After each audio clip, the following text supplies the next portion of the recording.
Bonjour à tous, dans cette vidéo nous allons voir le dessin vectoriel et plus particulièrement le dessin avec les traits. Sur la gauche vous trouverez les outils qui vous permettront de dessiner. L'outil trait se trouve ici et quand on clique dessus on voit qu'on a plusieurs choix possibles. Donc le tracé de lignes simples, de tracé de lignes continues ou de lignes courbes ou aussi de tracé d'arc. On va commencer par le premier, le tracé de lignes simples. Je vais cliquer pour poser mon premier point et cliquer une deuxième fois pour poser le deuxième. On voit ici qu'il y a une longueur qui a été définie en millimètres. On peut très bien redimensionner notre ligne avec l'outil de sélection et en tirant sur les poignées. On peut également redéfinir cette dimension en haut de l'écran, là où il y a le W qui signifie la largeur et le H qui signifie la hauteur. Donc je vais rentrer une dimension de 100 mm. On voit que notre trait maintenant fait 100 mm. On peut voir également que je ne l'ai pas fait tout à fait droit. Ce trait, quand on dessine un trait, on a la possibilité, en appuyant sur la touche majuscule, de garder certains angles. Donc tous les 45 degrés, ma position est verrouillée, ce qui me permet de poser des lignes bien droites. Donc là, j'ai une longueur de 138 mm. Je vais redimensionner à 100 mm. J'ai maintenant un trait parfaitement droit, plat, qui fait 100 mm. En le sélectionnant, on voit apparaître une poignée verte. On peut cliquer dessus et orienter notre pièce comme on le souhaite.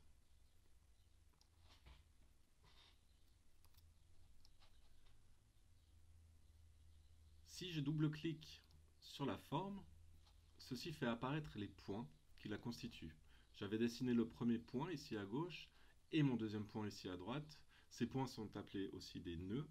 Et ces nœuds sont reliés par un trait qu'on appelle vecteur, d'où le nom dessin vectoriel. Ce vecteur sera le chemin que va parcourir la machine pour découper ou dessiner. On peut modifier nos points. Quand on survole le point avec la souris, on voit que le curseur change. Je peux l'orienter comme je veux, le mettre à la distance que je le souhaite. Et je peux faire la même chose avec le premier point. Et on a la possibilité de rajouter des points sur le segment. Quand je survole le segment, mon curseur va aussi changer de forme et je peux cliquer pour ajouter un nœud. Ce nœud peut être déplacé. On peut en rajouter d'autres sur les segments, autant qu'on veut, pour faire correspondre la forme à nos besoins. Dans l'édition des points, on a aussi un menu ici en haut à gauche qui va nous permettre de faire certaines actions sur les nœuds. Par exemple, on voit ici que tous les nœuds que j'ai faits sont des nœuds droits, où les angles sont aigus. On peut adoucir ces angles en sélectionnant le nœud et en adoucissant avec la conversion de nœud en courbe. On voit maintenant qu'une courbe est apparue et j'ai toujours l'aperçu de mon segment principal. Si je reprends mon nœud, on peut voir qu'il y a deux poignées bleues. Ces poignées bleues peuvent être manipulées afin de modifier la courbe. On peut également sélectionner plusieurs nœuds à la fois pour pouvoir les adoucir.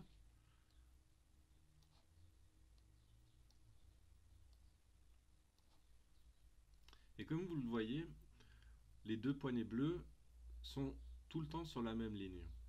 Mais il peut être utile de ne toucher qu'une courbe à droite ou à gauche, et pour ça, il faut qu'on casse le lien entre les deux poignées bleues. Donc pour ça, on va utiliser cet outil-là, convertir les nœuds sélectionnés en angle.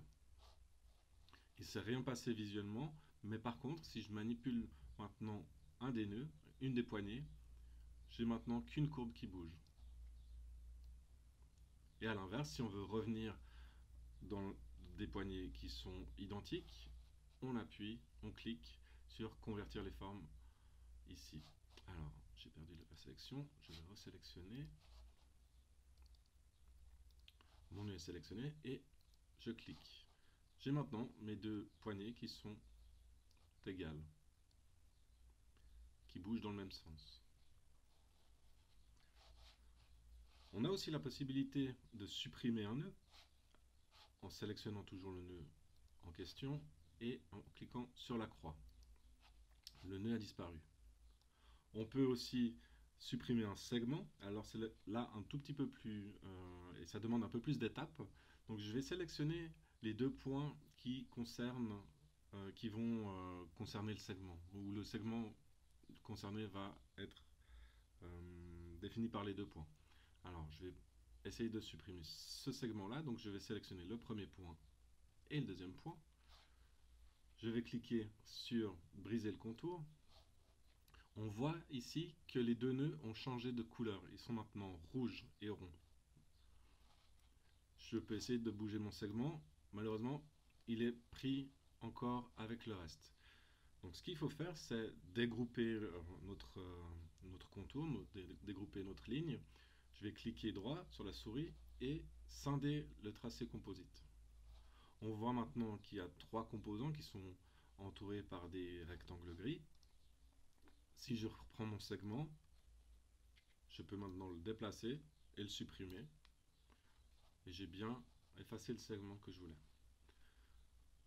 Toutes ces éditions de points sont valables pour n'importe quel tracé, que ce soit les rectangles, les ronds, les traits, les lignes. Donc c'est la base du dessin vectoriel. Donc c'est très important. Je vais supprimer mes formes et nous allons voir les autres outils. Je vais sélectionner l'outil des lignes, tracer des lignes. Donc là, c'est le même principe que la ligne simple, sauf que on peut rajouter des points autant qu'on veut, et on a toujours un segment qui suit nos points. Alors, on peut fermer la forme en revenant sur le point d'origine, ou alors on peut laisser une forme ouverte, simplement en cliquant à droite sur la souris pour quitter l'édition de la forme. Le même principe que pour la ligne simple, on peut rééditer les points, on peut les convertir en courbes, on peut supprimer des points. C'est exactement pareil que la ligne simple.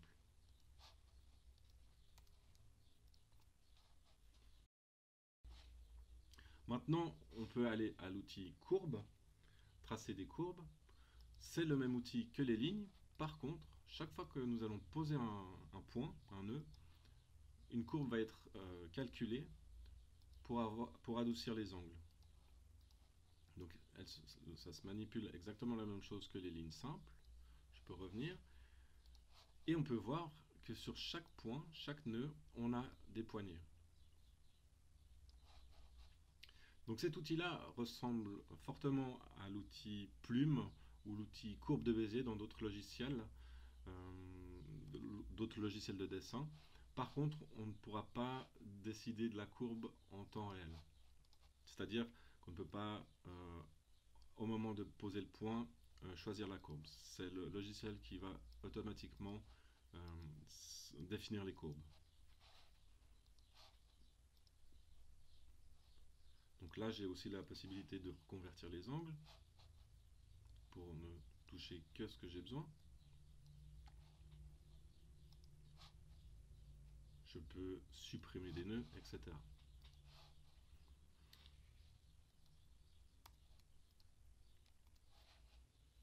Et le dernier outil, comme je disais, c'est l'outil arc, qui va fonctionner exactement comme un compas, c'est-à-dire qu'on pose d'abord la pointe du compas, on va définir la distance à laquelle on va dessiner notre arc, je pose la mine du compas et je peux tracer mon arc de cercle ou mon cercle. À savoir que ce n'est pas la méthode la plus rapide pour faire un cercle, mais on a la possibilité de le faire. Et comme vous pouvez le voir, on a ici l'angle qui est donné. On peut modifier la taille, enfin la distance avec le centre et notre tracé. On peut aussi revoir les points, retoucher les points. Ils gardent la même structure. Donc ça, c'est très pratique.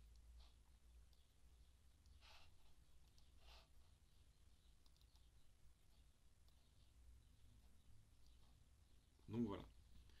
Donc c'était cette vidéo pour l'outil de trait. Dans une prochaine vidéo, nous verrons les autres outils qui sont tout autant utiles. J'espère que ceci vous a aidé et que vous serez intéressé à regarder les autres vidéos. À bientôt!